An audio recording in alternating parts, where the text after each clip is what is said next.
Justiça do governo anterior. E a gente relembra, né? Então, ocorreu uma ação de busca e apreensão na casa de Anderson Torres. Foi encontrada uma minuta de um decreto para instaurar um estado de defesa no TSE, o Tribunal Superior Eleitoral. E aí eu pergunto para o senhor, que é parlamentar, senador da República, é comum que ministros, chefes de poder executivo, presidente, governadores, prefeito, presidentes de empresas estatais, diretores de órgãos federais recebam propostas, textos, sugestões de medidas relevantes para aquela gestão ou administração? Isso acontece no dia a dia? Em primeiro lugar, Daniel, muito obrigado pelo convite. Parabéns aos renomados participantes que estarão conosco aqui debatendo de forma serena tudo que o Brasil precisa de pacificação nesse momento. Eu estou aqui atrás com o Martin Luther King, que é um grande pacifista e humanista, que diz o seguinte: uma injustiça em qualquer lugar é uma ameaça à justiça em todo lugar. A gente está vendo no Brasil, não é de hoje, agora está se agravando, mas já vem de algum tempo, uma justiça seletiva.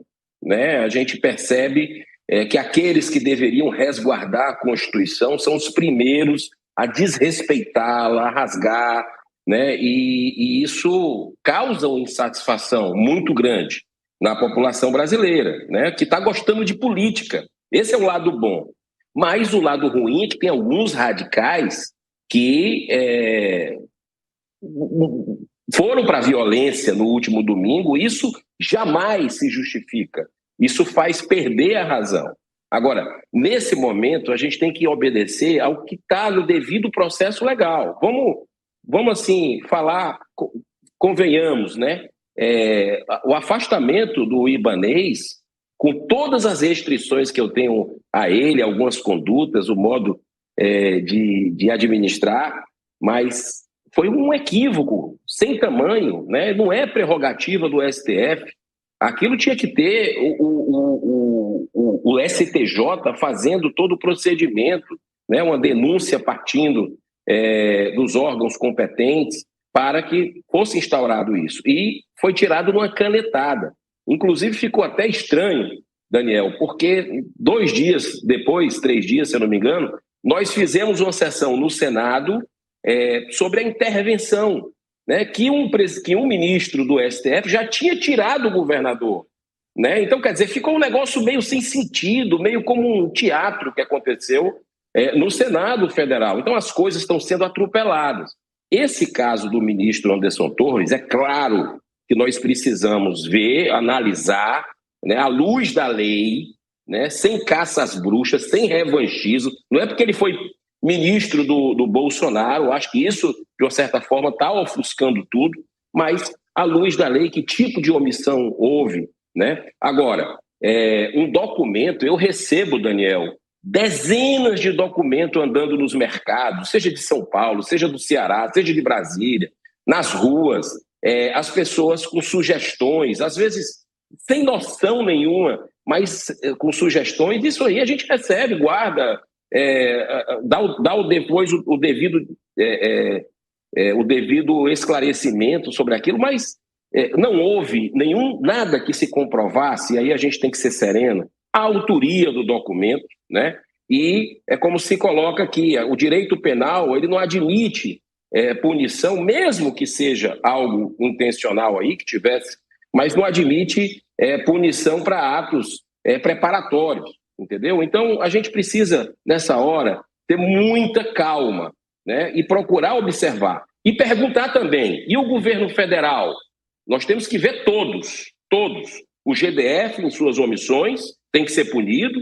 Agora, e o governo federal, que teve até alerta da guarda presidencial, a partir da ABIN, que desmobilizou o efetivo. E o Ministério da Justiça, que recebeu a informação que o objetivo desses atos reprováveis, repito, de domingo, eles iriam acontecer para destruir o patrimônio público, para destruir as instituições do Brasil. Por que o governo assistiu de camarote? O governo já eleito, já há 6 dias no comando, 7 dias.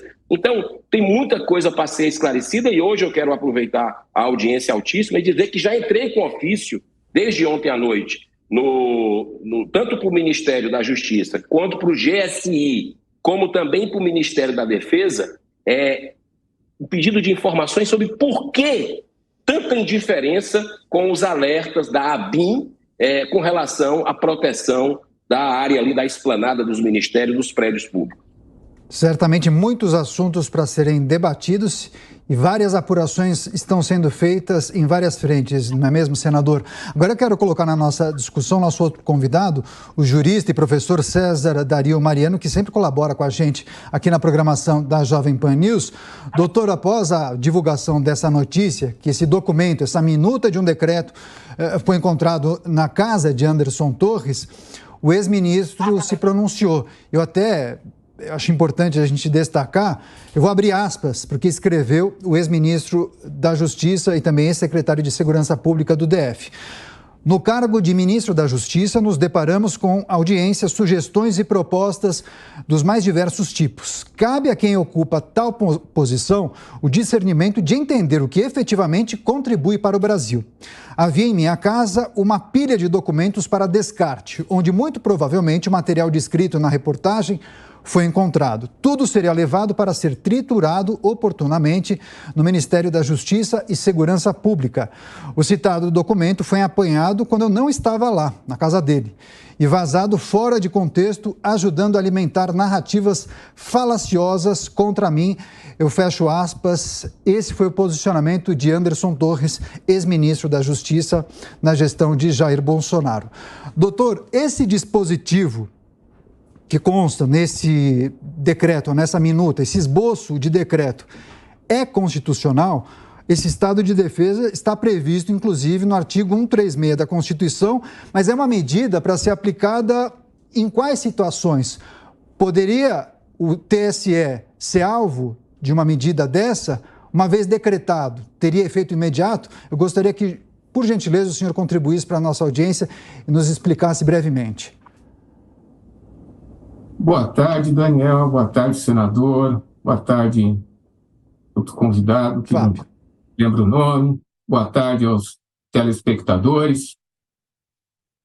Analisando essa minuta, veja que nós não estamos falando de um documento, é uma minuta. Minuta não é documento. Documento ele só vai ser formalizado como tal quando eles tiverem uma assinatura. Isso é um rascunho.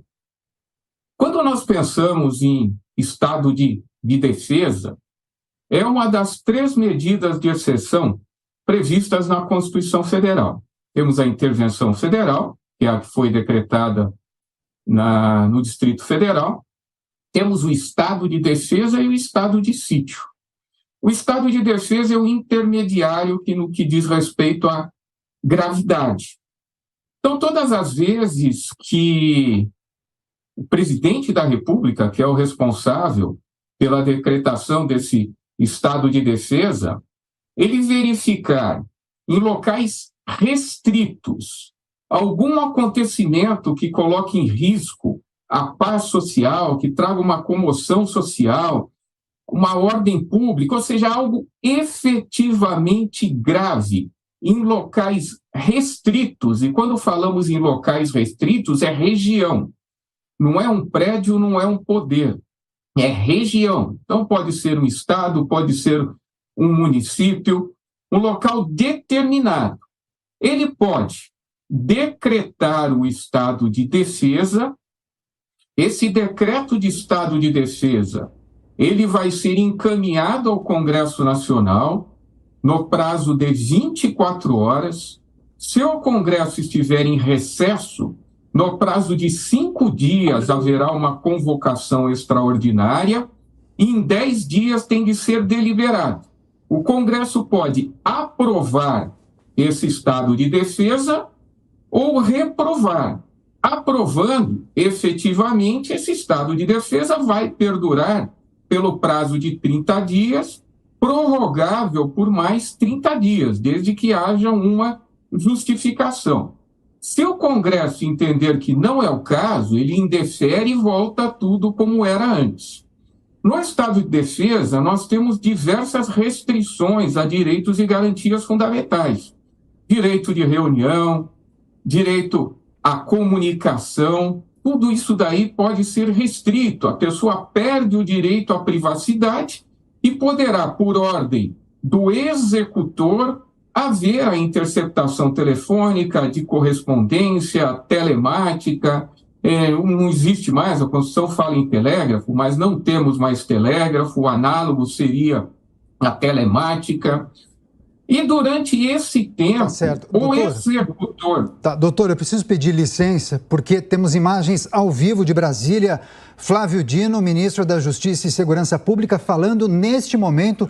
Vamos acompanhar um trecho. De mando, de financiamento, nós estamos empenhados nisso. Espero que o governador Ibanez tenha ido também nessa direção. Ameniza a responsabilidade dele, ministro? Esse é um julgamento que cabe inicialmente à Polícia Federal, depois ao Ministério Público e ao Judiciário. Eu considero que, do ponto de vista político, nós que estamos do governo federal, devemos sempre buscar a maior união e colaboração e diálogo quanto possível. Então, todas aquelas que queiram, de fato, ajudar a esclarecer os fatos, nós consideramos como algo positivo. Quanto à situação dele de afastamento, a situação penal, enfim, não cabe nenhuma apreciação política. Como foi o encontro aqui com a ministra? O que vocês discutiram? Eu considero essa visita ao Supremo voltada a duas mensagens principais. A primeira delas é que, assim como ninguém rouba a Constituição, ninguém rouba a democracia, disse isso a ministra Rosa, e a segunda mensagem é da união. Nós reiterarmos que o extremismo só pode ser vencido, como nós desejamos, com ampla união nacional. União, portanto, que ultrapassa os poderes, as instituições e deve abranger a sociedade, porque os terroristas se nutrem exatamente da inoculação do pânico. E é por isso que há essa reiteração. Todas as senhoras e senhores e a nação brasileira está vendo essa tentativa de, nas próximas semanas, reeditar atos. Já há novas convocações para atos no dia 16 de janeiro, há tentativas de ataques a